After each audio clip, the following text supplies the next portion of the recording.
And thank you for the invitation. This is a talk that is now a heavily condensed version of a paper that was originally given in Edinburgh in a conference titled The Fabric of Hellenism. And a book with the same title is now in press and is scheduled to come out in February 2026. And I have put a reference to this book under my name in the bibliography in the handout. Now, in this handout, there is more evidence that I have time to go through. And so what I will do is provide references to the handout for the passages that I will read either in English translation or paraphrase here. And the translations are taken from the Loeb edition, but sometimes I have slightly modified them. Alexandria remained a dazzling city long after the loss of its independence.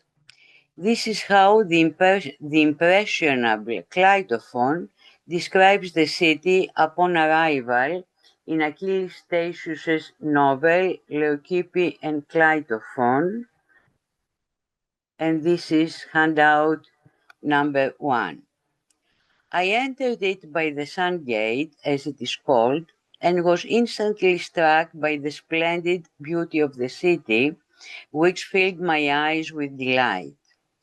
From the Sun Gate to the Moon Gate, these are the guardian divinities of the entrances, led a straight double row of columns, about the middle of which lies the open part of the town, and in it so many streets that walking in them you would fancy yourself abroad while still at home. Going a few hundred years further, I came to the quarter called after Alexander, where I saw a second town. The splendor of this was cut into squares, for there was a row of columns intersected by another as long at right angles.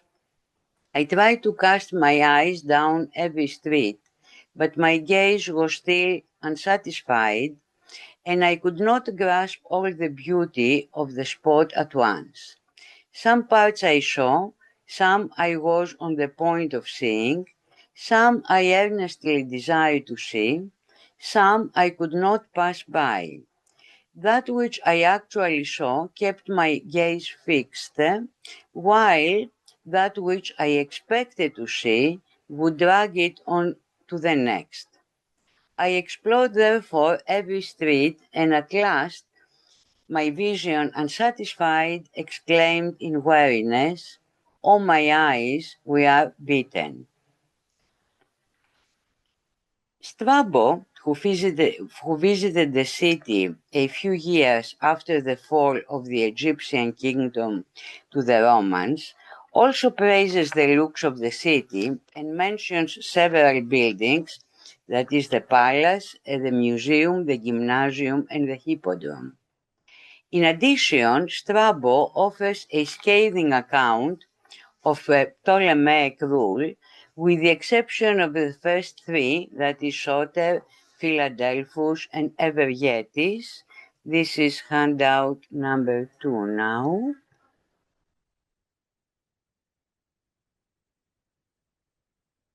I will come to Strabo's account later in my talk.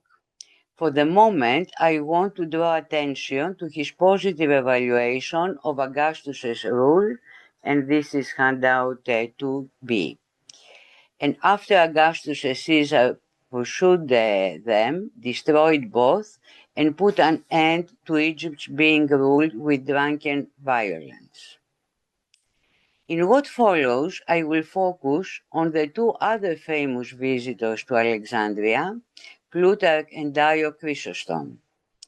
Interestingly, both have very little praise even for the beauty of the city, but this is perhaps the only similarity of their accounts.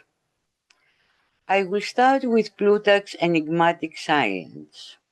I think it is very strange that Plutarch alludes to his visit to Alexandria, by saying that when he came back from Alexandria, he got invited to many huge dinner parties organized in Chaeronea. This is handout 3A. In a chapter on Plutarch and Alexandria, Philip Statter tentatively attributed this silence to Plutarch's usual reticence about himself. There is more to Plutarch's silence, as I will argue. For the moment, I want to make clear that despite Plutarch's silence, there is no doubt about his knowledge of the city, which informs the life of Antony. In this life, Plutarch focuses on the interaction of Antony and Cleopatra and offers very few glimpses into civic life. One of these rare glimpses is the positive reaction of the Alexandrians to Antony's carousing through the city in disguise, to which I will come back later. Plutarch's silence about architectural landmarks, so eloquently described by Cleitophon as we have seen, is remarkable, especially when compared with his vivid descriptions of Athens, Rome, and Delphi. In the Life of Antony, he only mentions the gymnasium as the locus of Antony's donations to Cleopatra and their children, and later of Octavian's address to the Alexandrians. For a scholar like Plutarch, who stressed the importance of libraries for his own research in the life of Demosthenes, the few sporadic mentions of the Library of Alexandria are puzzling, to say the least. Plutarch mentions briefly the contribution of Demetrius of Phaleron in book acquisition through his friendship with Ptolemy, and this is handout number 4.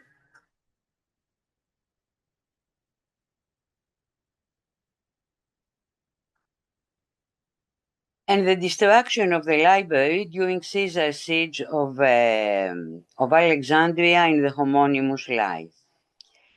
At the time of Plutarch's visit, the great library had perhaps lost the intellectual sparkle it had enjoyed at the age of Callimachus.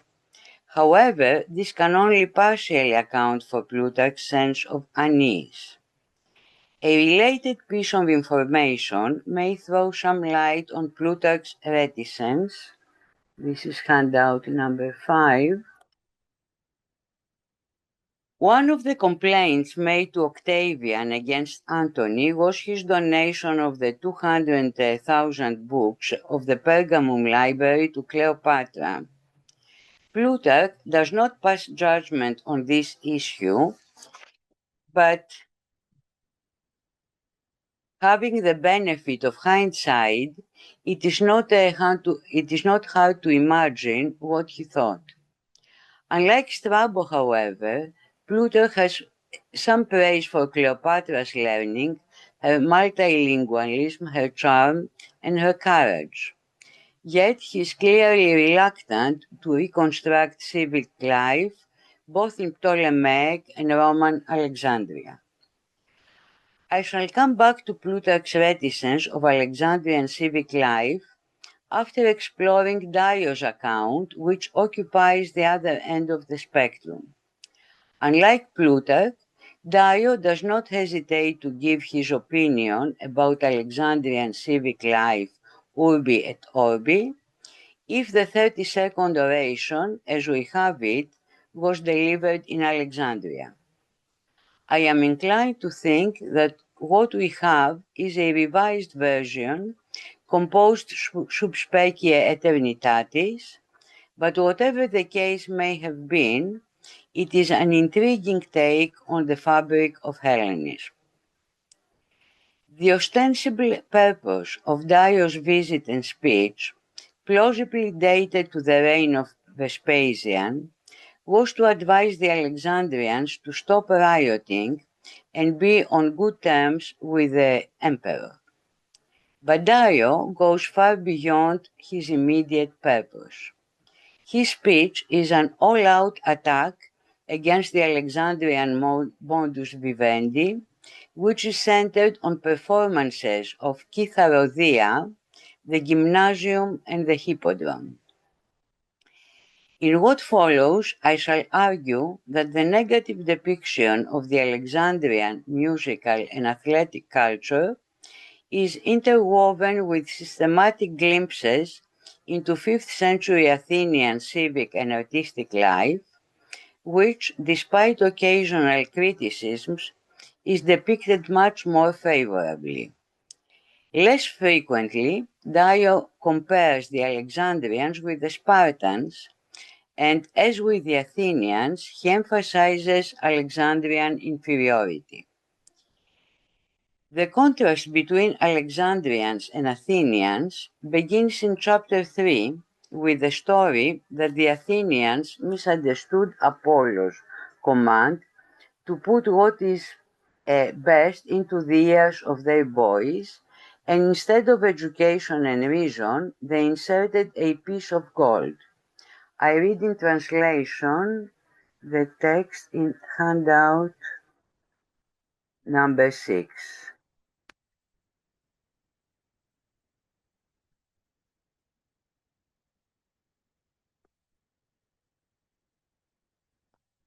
Sorry. The Athenians, as we see, made a bad use of the ears of their sons, but you are making a worse use of your own. For the organ of hearing of a people is the theater, and into your theater there enters nothing beautiful or honorable, or very rarely, but it is always full of the strumming of the lyre and of uproar, buffoonery, and scurrility, things that Hello? bear no resemblance to gold.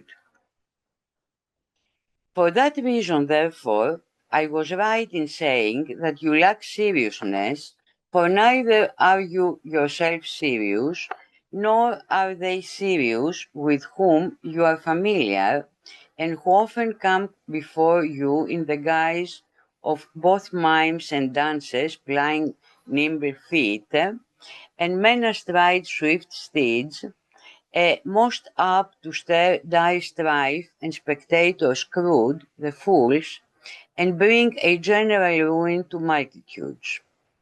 That indeed is the nature of what you regularly see, and you are devoted to interests from which it is impossible to gain intelligence or prudence or a proper disposition or reverence towards the gods, but only stupid contention, unbridled ambition, vain grief, senseless joy, and raillery and extravagance. Dio hastens to clarify that he is not against theater and festivals.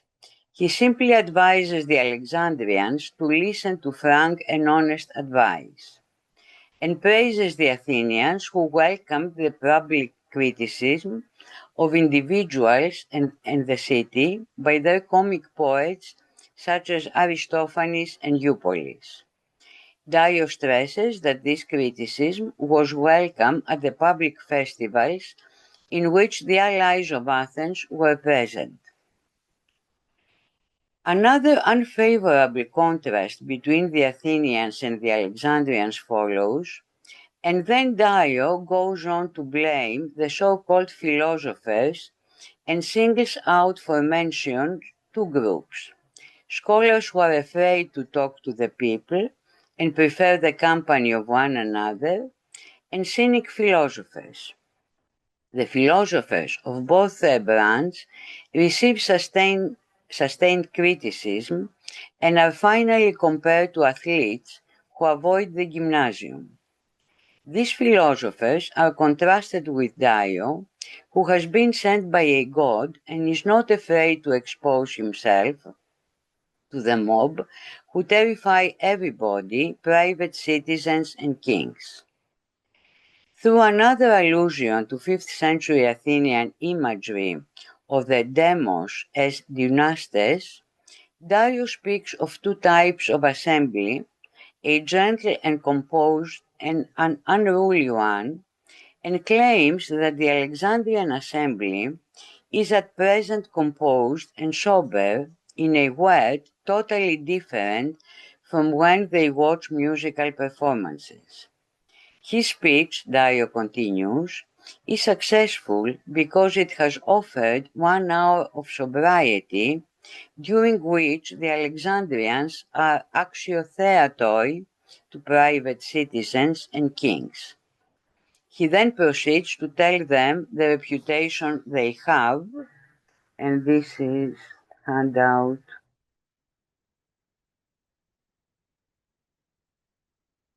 number 7. Someone already, according to report, has expressed his opinion of you in these words.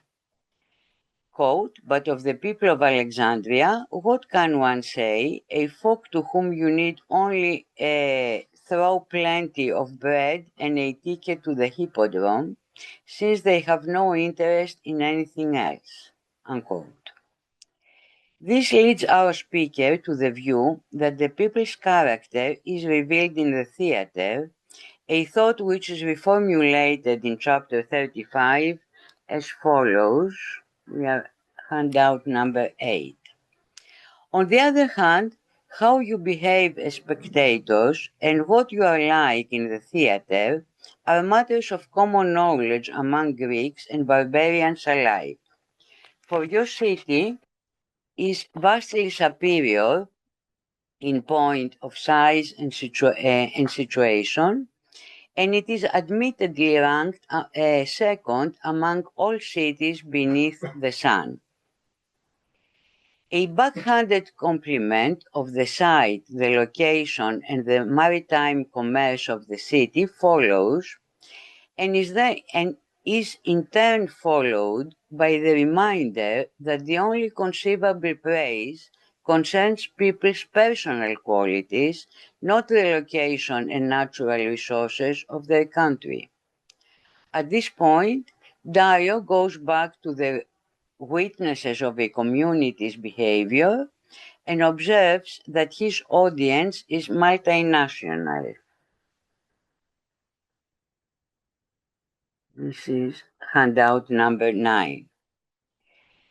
For I behold among you not merely Greeks and Italians and people from neighboring Syria, Libya, Cilicia, nor yet Ethiopians and Arabs from more distant regions, but even Bactrians and Scythians and Persians and a few Indians, and all these help to make up the audience in your theatre and sit beside you on each occasion.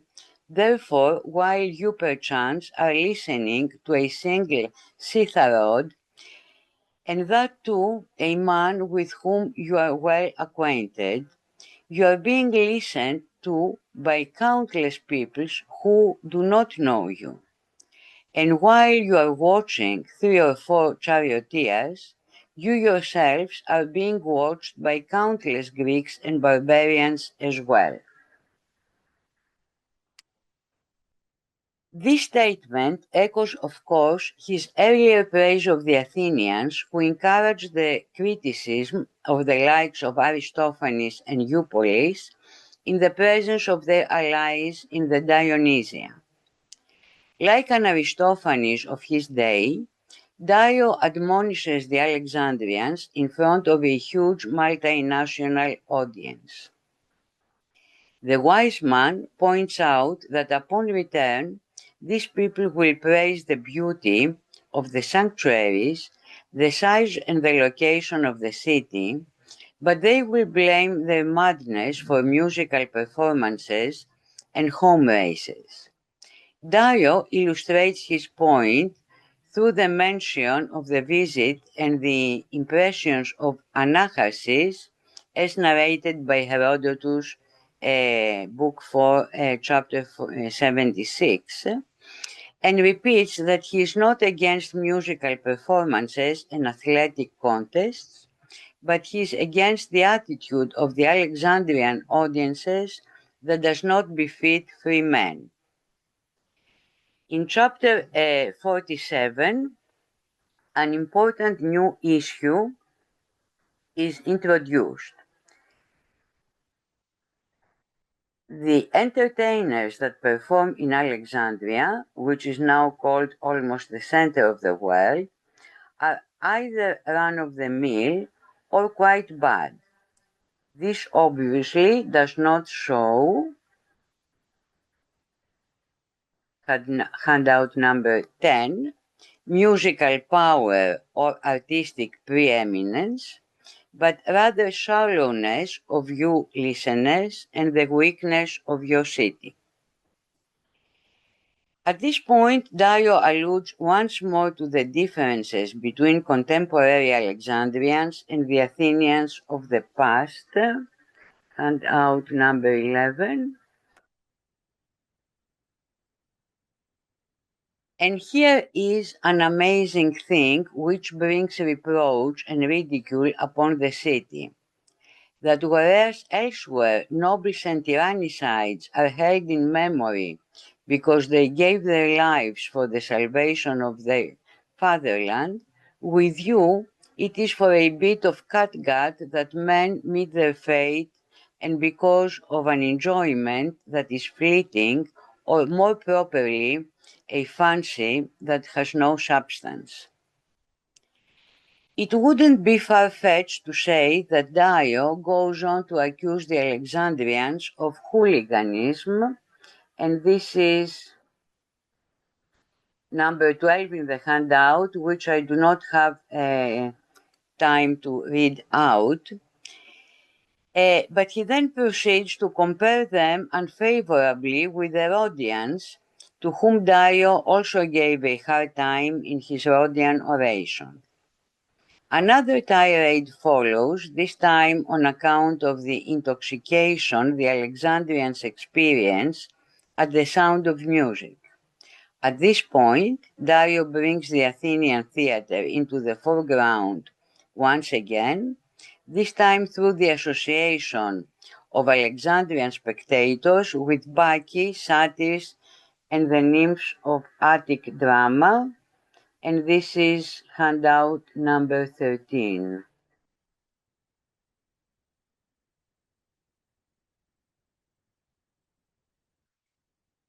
Now, I'm not going to read it out because, as I said in the beginning, I have lots of evidence here.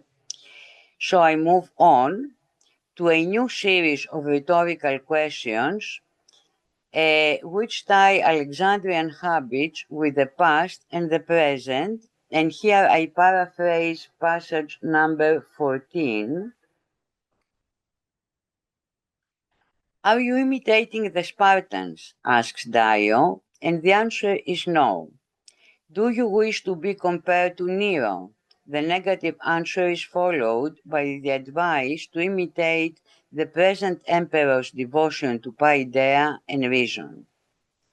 Dio reintroduces the topic of the low level of Alexandrian musicians.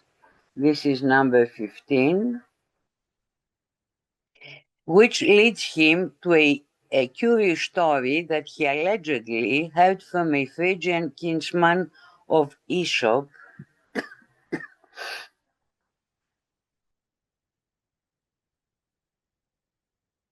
and now I paraphrase number 16, 17, and 18 in the handout. It is a story about Orpheus which, according to our speaker, will displease his audience. The animals that followed Orpheus were for the most part sheep and birds. When Orpheus died, birds were very distressed and wailed to no end, so that Calliope asked Zeus to turn them into human beings. These human beings, who retained the soul of birds, are the ancestors of the Macedonian tribe who settled in Alexandria following Alexander. What Dio tells the Alexandrians here is that they belong to a different species from other Macedonians and presumably other Greeks.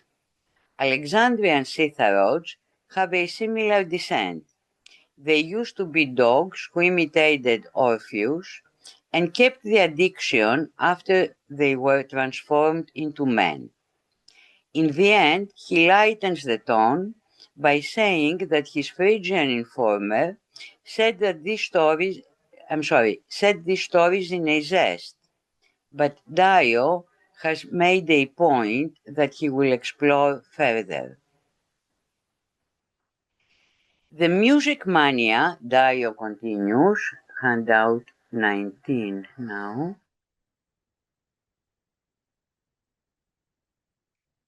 has affected all professions and activities. All one can hear in rhetorical schools, law courts, hospitals, and the gymnasium is song to the effect that the whole life is a savage and harsh komos.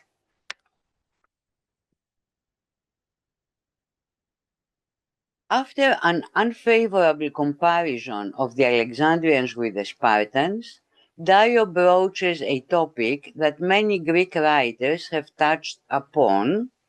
This is number 20 in the handout. The fortunes of Ptolemy XII Auletes, who piped his kingdom away while his subjects were dancing. The thrust of the argument suggests that Darius' Phrygian interlocutor would consider Ptolemy Auletes a direct descendant of the bird Macedonians. Dio proceeds to contrast Auletes with present-day Roman governors, who may think that the Alexandrians are in need of strict supervision, despite the fact that they are unwarlike and do not present a serious threat to anybody. At this point, Dio announces that he has finished his criticism concerning Alexandrian behavior in the theater and will speak about their attitude in the stadium, presumably referring to the hippodrome. There is much ridicule and parody in this part of the speech too. Dio tells his audience that the parodies show that they are not the only ones who behave ridiculously at the hippodrome, and advises them to change. You have an admirable city, he tells them, but remember that one can see a house that is very beautiful, but its master is a slave, somebody not even worthy to be its doorman. He then reminds them that Troy was conquered by a horse and by a man who came from small Ithaca. Another cluster of admonitions follows, which concludes with another unfavorable comparison of the Alexandrians to the Spartans and the Athenians, which I will read in translation. This is passage 21 in the handout. For instance, how many Athenians or Megarians or Corinthians do you suppose used to cultivate their bodies and live laborious lives? Many, obviously, and especially in the days when they had to be valiant in defense of their countries. Why is it then that the Spartans alone, among them, got a name for that and have enjoyed the reputation ever since? It is because, as people, they acquired the love of honor. And as to the Athenians, because they were more devoted to the cultivation of the arts of speech and poetry, and choral song and dance, that devotion, for the same reason, caused them in their turn to be admired in these fields. But take care lest the reputation that you gain resemble not that of the Athenians and the Spartans, but rather that of certain others, for I do not care to name them. This unfavorable comparison to the Spartans and the Athenians followed by a cluster of references to Attic drama and a Euripidean quotation, leads to the final reminder of the importance of the emperor's approval and the necessity to preserve the good fame of the museum. And this is handout number 22 now. Therefore, be not so devoted to that laughter, nor cause the graces to be unmusical and vulgar and boyish, but rather imitate Euripides in these lines of his. May I never cease to join in one the muses and the graces. Such union is surpassing sweet. And thus will your museum be regarded not just as a place in the city, as indeed I fancy there are other places with labels devoid of meaning, not possessing a character to match the name.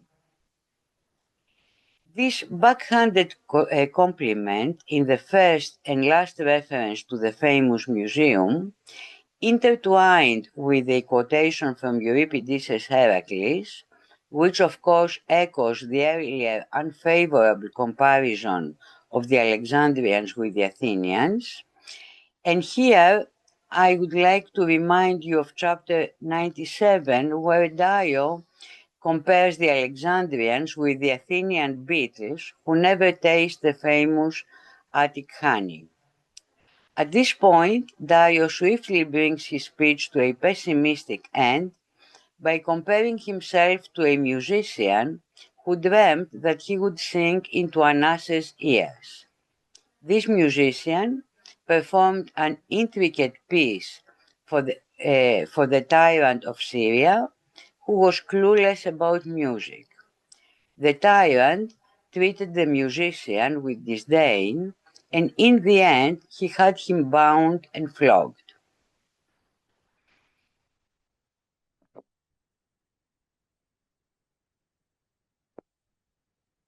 Before I offer a tentative explanation for Dio's attack on the Alexandrian musical and athletic culture, I wish to reiterate that in the second half of his speech, he takes a leap back to the time of the foundation of the city and claims that the Alexandrians belong to a different species than the rest of the Macedonians and the other Greeks. Ptolemy Auletes is mentioned by name as the king who dealt the final blow on the Ptolemaic kingdom. This is not a slip of memory, but for Cleopatra and Antony were too famous to have been forgotten either by Dio or his audience. It is a conscious choice in order to point out that the Alexandrian decline was complete at the time of Auletes, and through the Phrygian tale, it could be traced all the way back to the first settlers. According to this tale, the same was true for Alexandrian Scytharods, who, being the descendants of dogs, were predisposed to be third-rate artists. Dio's etiological association of the present cultural decline with the past is reminiscent of Strabo's attribution of political decline to Ptolemaic mismanagement after Ptolemy III. Moreover, Strabo sides with Polybius, who visited Alexandria in the second half of the first century, and came up with the following assessment. This is a famous passage, but I read it in case we have students here. And he says that three classes inhabited the city.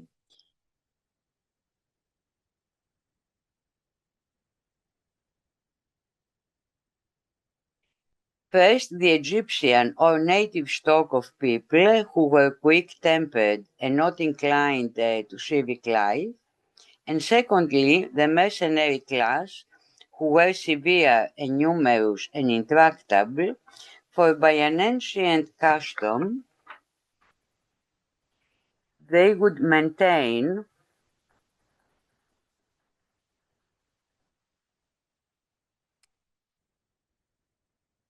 foreign men at arms who had been trained to rule rather than to be ruled on account of the worthlessness of the kings. And third, the tribe of the Alexandrians, who also were not distinctly inclined to civic life, and for the same reasons, but still they were better than those others, for even though they were a mixed people, still they were Greeks by origin and mindful of the customs common to all Greeks. But after the mass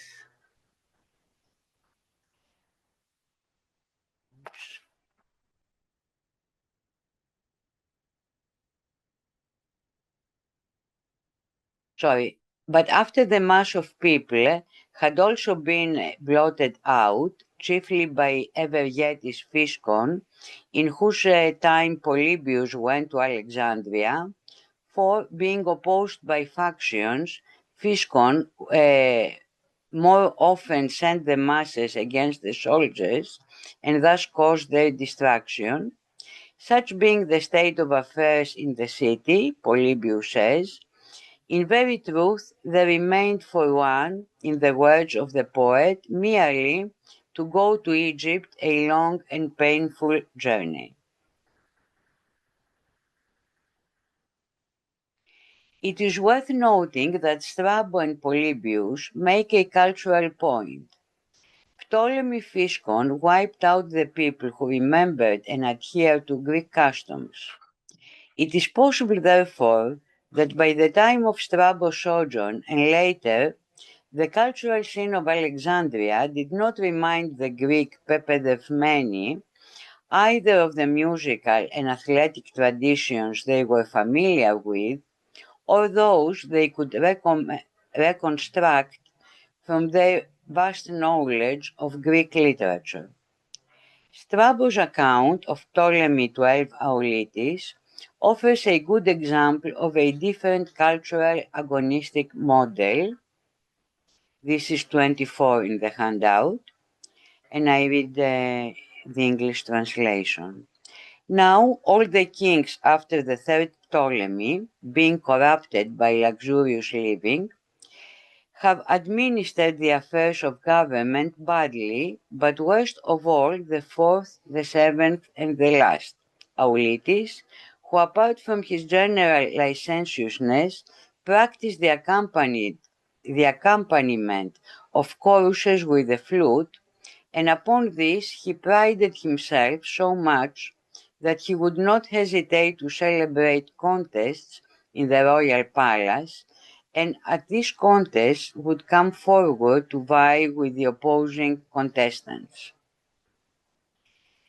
Kings and tyrants did of course participate in the Pan-Hellenic games at all periods, but the idea of a palace competition with no independent judges was the blueprint of despotism, which was thought alien to the Greek agonistic spirit. In Xenophon's imaginary dialogue between the poet Simonides and the tyrant of Syracuse, Hieron I, the poet tries to dissuade the tyrant from competing even in the Pan-Hellenic games, even with judges. And what about the breeding of chariot horses, commonly considered the noblest and grandest business in the world? By which method do you think you will gain most credit for that?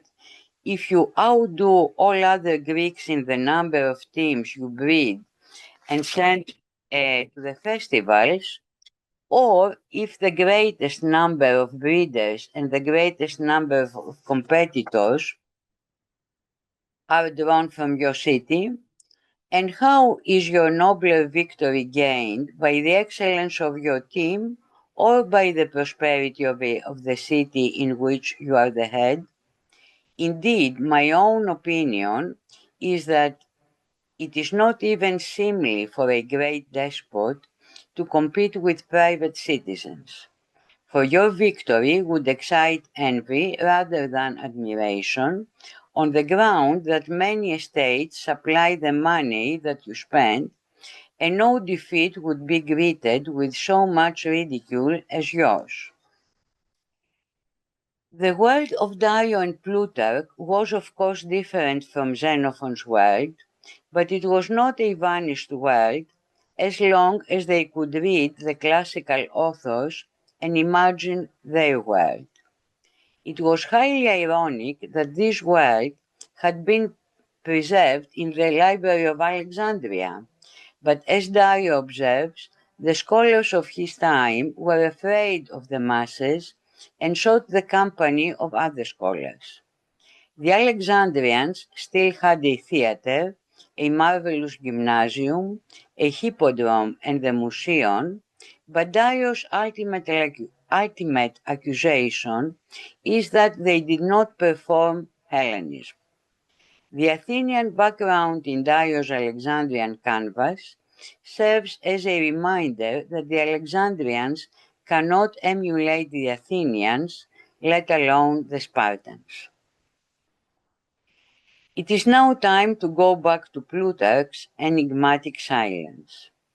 As I already mentioned, the Alexandrians' response to Antony's masquerades is one of the very few representations of Alexandrian life in the 1st century BC that Plutarch attempts, and now I am going fast if I can, maybe I cannot, to passage number 3.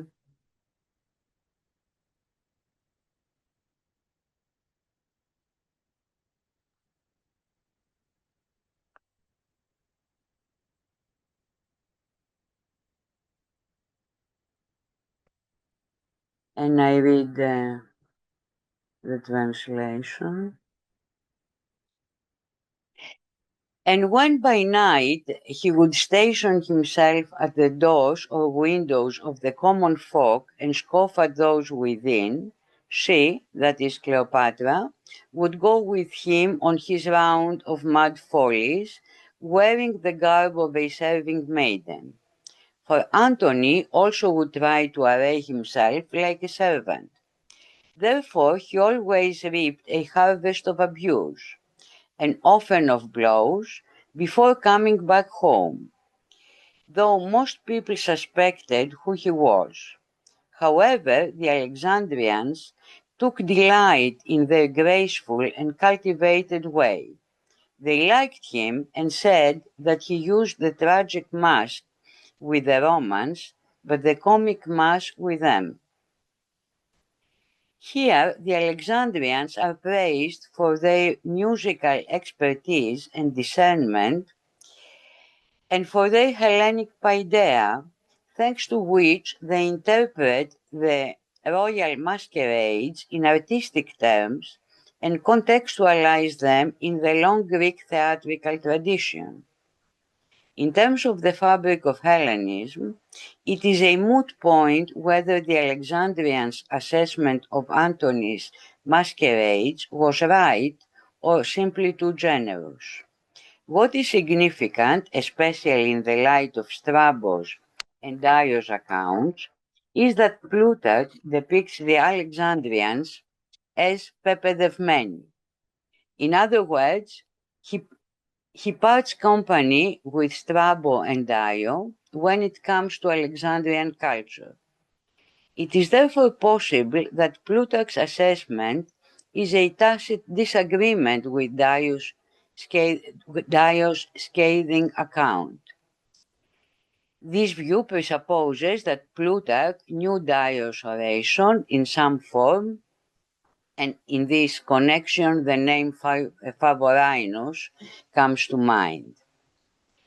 In any case, Plutarch's account aligns more closely with what we know about 1st century AD Alexandria. The Alexandrians were renowned for their Kytharodia, and the museum attracted the attention of Emperor Claudius, who became its patron and added a new wing because he wanted his writings to be performed there. Why then did Plutarch choose to remain silent? Silence is difficult to interpret, but if I were to offer an explanation, I would look for the answer not in the cultural scene, but in politics. Like Strabo and Dio, Plutarch had a very low opinion of the Ptolemies. It is both unusual and remarkable that Plutarch also had a low opinion of Ptolemy Philadelphus. I want to go to the end of the handout again.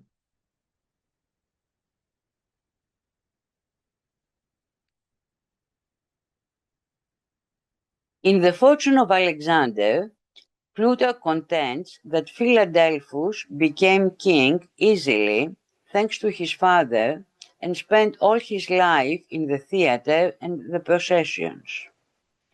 In the light of Philadelphus's impact on the library and the museum, and his good press in other sources, Plutarch's low opinion of him comes as a surprise. Did Demetrius Phalereus' exile by Philadelphus and his subsequent death weigh on Plutarch's judgment? It is possible, but I think we need to tackle the issue more broadly and take into account Plutarch's aversion to despotism in general. It is fair to assume that Plutarch did not see Philadelphus as a genuine friend of the arts, but rather as yet another despot keen to promote his own image and interests through patronage. Plutarch regarded Ptolemaic despotism as a significant obstacle. Unlike Dio, he probably thought that drawing comparisons between Alexandria and classical Athens and Sparta was misguided. After all, how can one compare the life and culture of free cities with those that afford either no freedom or limited freedom? This is the best explanation I can think of for Plutarch's silence. Thank you.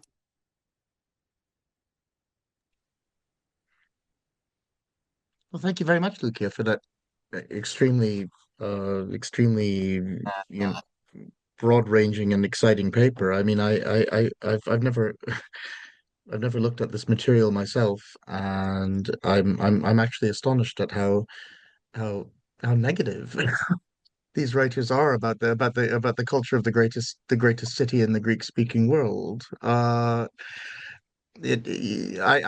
have I've got a few questions of my own, but I want to make it clear that of course we the floor is open to everyone, and we'd be delighted if you'd ask questions either directly by raising a hand and speaking, or else by putting them in the chat. Um, but while people get started, I mean, it seems to me like Dio is operating entirely on the same sort of basis we find. I mean, he seems to be criticizing the Alexandrians from the same standpoint that Plato and Aristoxenos and others used to criticize the Athenian modernist music of the second half of the fifth century BC. This is an important intertext. I think, obviously, I think Dio has a much narrower focus because, I mean, I didn't have time to go into the intricacies of the Dio narrative, but I think it is Kytharodia that he harps on.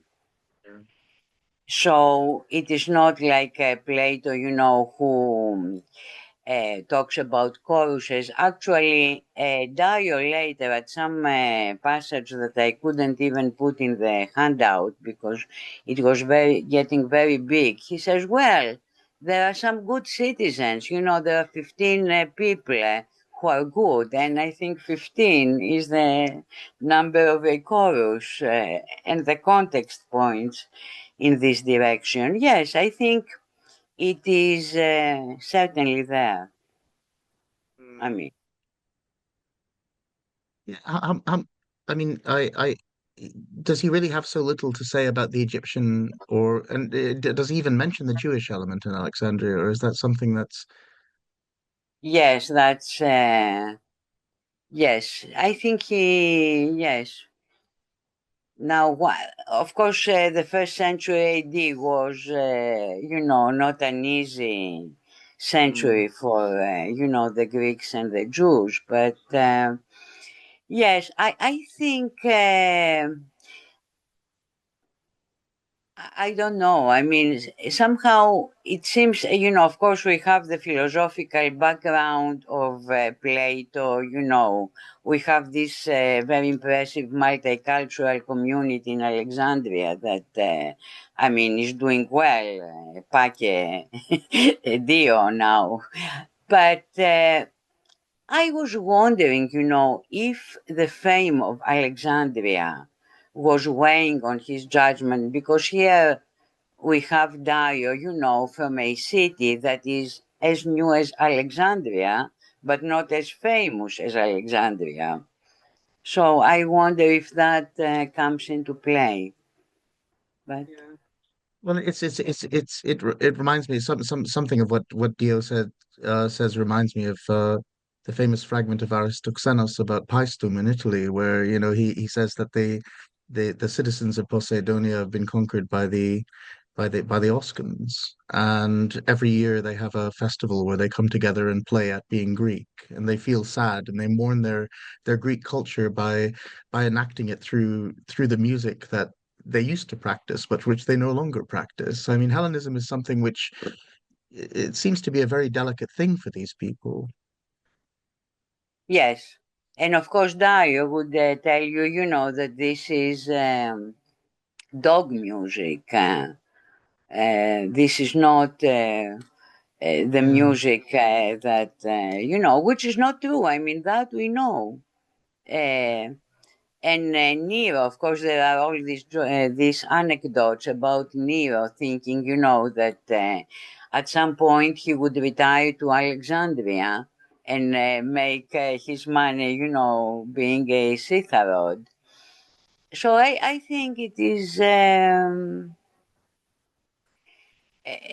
it goes against all we know from other sources. And I think it is important that the few glimpses we get into Plutarch go against this picture. Yeah. Although, as I said, I think that Plutarch's problem was despotism. I Mm, think mm, mm. the only Ptolemy that he approves of is the first one, who was a general and who fought. Everybody else, was. It's interesting that he somehow views Alexandria's population, the Plathos, as being sort of incurably descended from the Ptolemaic system, and there's nothing that, better Roman government or anything else can do to improve them. Yeah, Mm. very, very pessimistic. Do we have questions from others? Um,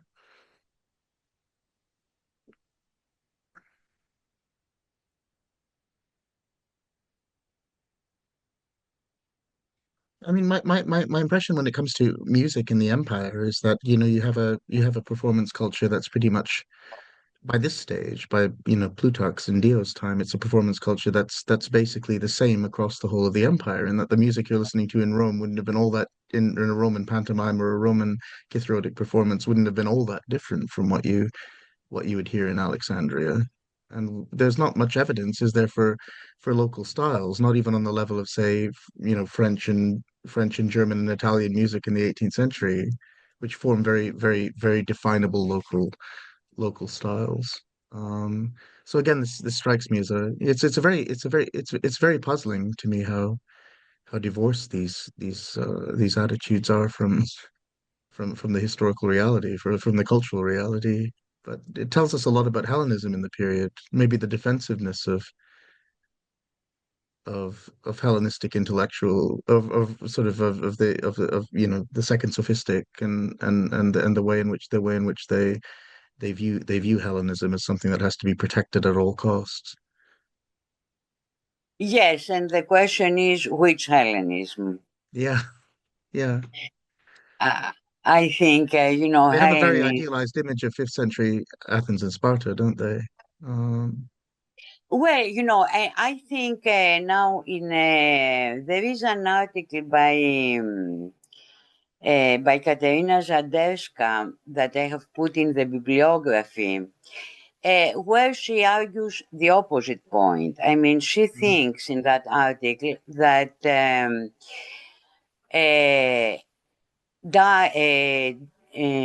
Dio ridicules the Athenians. So okay. I don't think so. I think he's critical of the Athenians, but at Mm, every uh, point, they are better, far better than the Alexandrians, because okay. Alexandrians are an ochlos. This is Mm, how they behave in Dio's account. an ungovernable mob, even though he's talking, I suppose, to the elite of the community. I mean, the Hellenized elite of the community. We have a There question is from, yeah, sorry. a question, yes. Yes, I don't know what uh, Strabo does not. I mean, we don't have an awful lot of text with Strabo. It is not as if. I mean, we have these passages that I gave in the handout. So I I am not um, sure if it is exoticizing. Of course, it would be different. I mean, even to this day, when we go to Egypt and we see, what we can see in the museums, you have an impression of difference. I mean, it doesn't look. When you go, I mean, Peter mentioned, Magna Graecia. It is different. I mean, all these cities were Greek cities, and yet, the integration with local people gave different results. So it may be that. And of course, if this is the case, if we have this exoticizing, then you can see why somebody like Dio, wishing to follow, this literary pattern, for his own purposes. But the other question is, did Dio ever go to Alexandria? Or we have, this.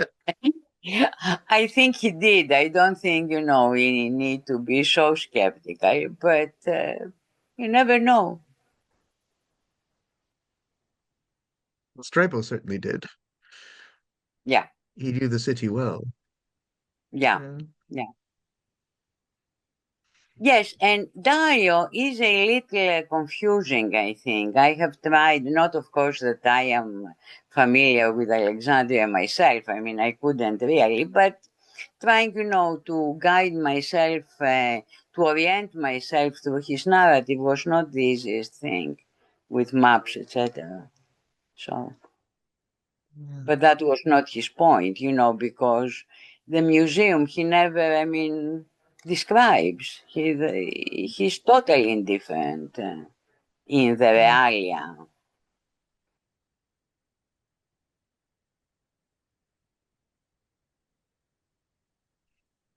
Do we have any other questions?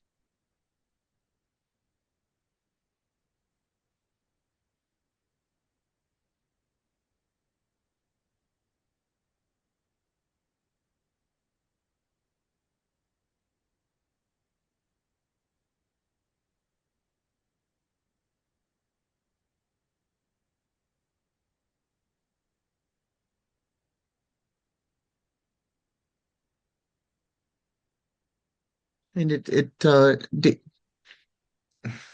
you think there's a I mean, when these writers talk about the Alexandrians as an ochlos, um, I mean, is there a difference between the way in which they talk about them and the way in which writers talk about, say, the plebs romana? The large scale urban culture of festival days and public handouts and chariot racing.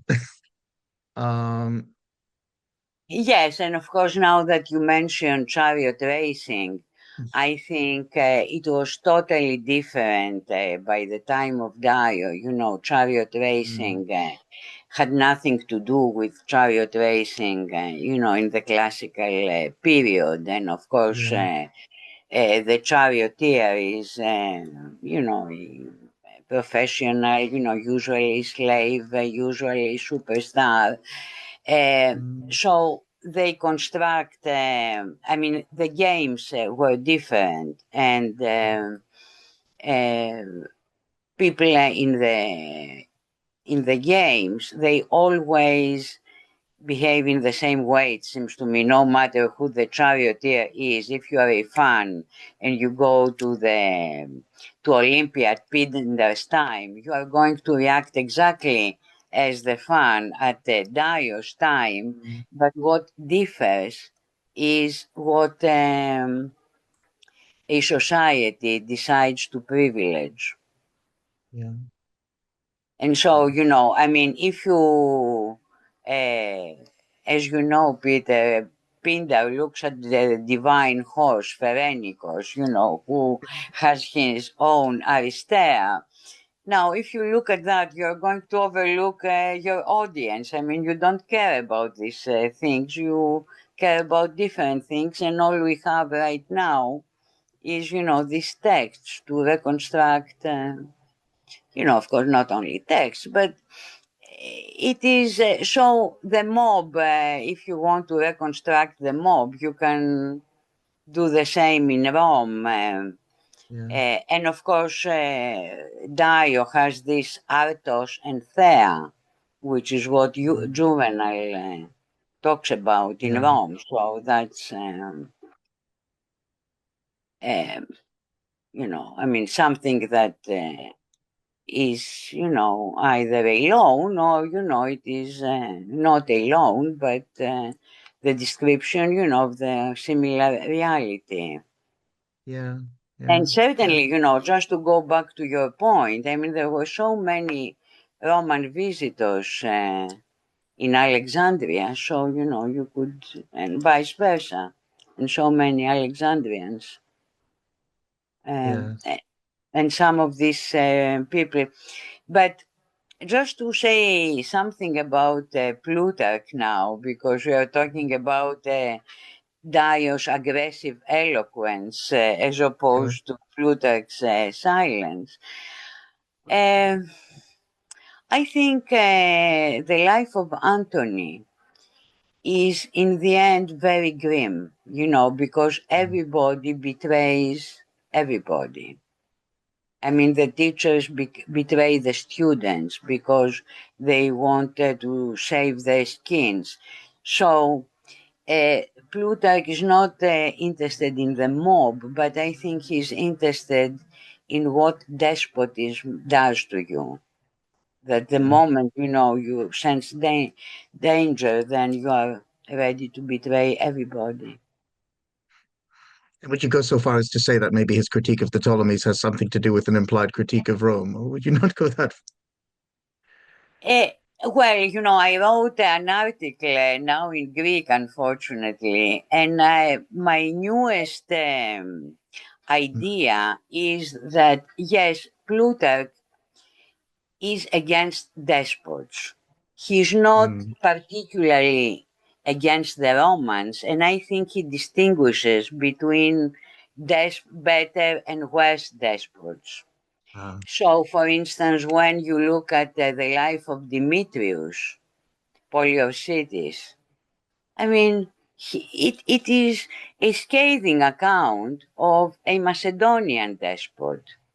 So I think that what he does in his lives, he goes back and instead of talking about the present, which he does not want to do, because after all, he was a priest at Delphi, he wanted to further the interests of the Delphic center. So he would never go against the Romans. I mean, he was a pragmatist.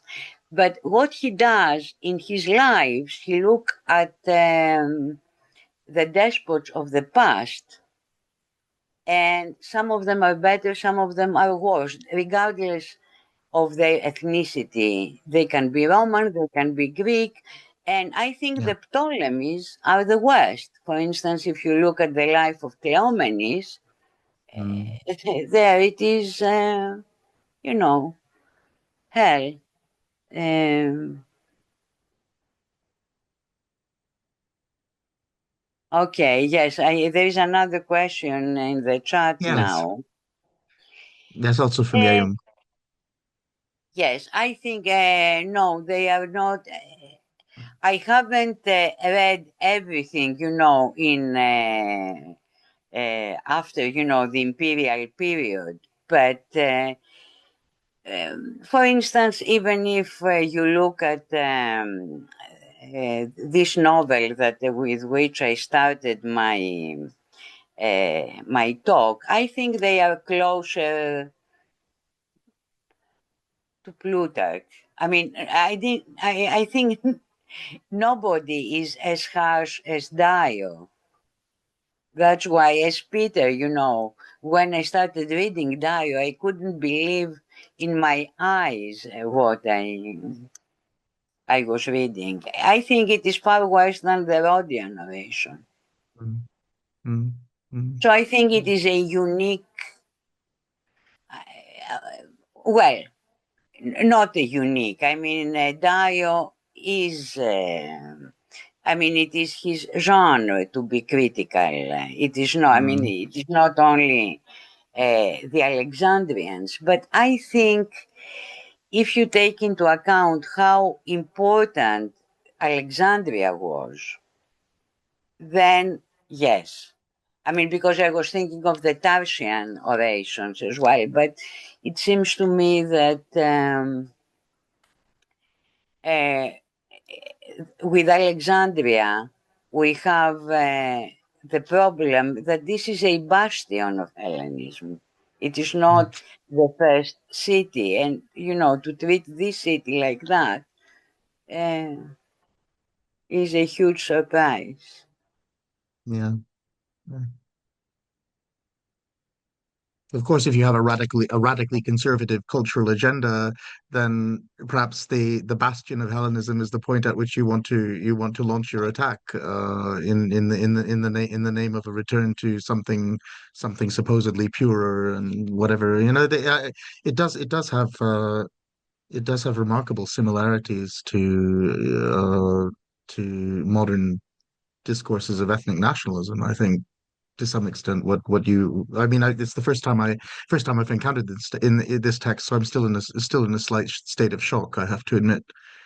uh Yes, it is a shocking text. But I think, it is funny, I mean, if you are mm, into rhetoric and you want yeah. to study how you Mm. can pile up invective, it's, Yeah. So it's something but akin to what Juvenal does with the city of Rome, I suppose. Maybe it's exactly. taken that way, and perhaps it's viewed that way in its proper context as a light performance piece, and everybody laughs and goes home afterwards. I don't know. It's Well, this has been argued by Christopher Jones, I think, in mm, his classical book on Dio. yeah. He says that, of course, Dio knew how cultivated the Alexandrians were and that they would appreciate this invective. No, I think this is taking things a little too far. I don't think the cultivated Alexandrians would appreciate that because they would think of people like us, who were not part of an inner circle, that. So I think if this Christopher Jones is a little he exaggerates. I think I Yeah. don't think there would be an Alexandrian who would, but maybe there would be others. I mean, in Prusa. They would be Mm. Perusians who would say, "Oh, our great Dio, look how he did that." He's telling Although them he like it had is. Yeah. problems with, as you know, Yeah. he had problems with his fellow citizens. So it Mm. was, yes. Thank you. Yeah. Any other questions? Well, if that's the case, perhaps we can let Lucia rest after her hard labors. But yeah, thank you so much. Really enjoyed that Thank and learned a you. lot. And Mm. yes, I think we'll be returning in January with another talk. We'll post the advertisement soon. But yes, let's all thank Lucia very much for her wonderful paper. And good night, everyone.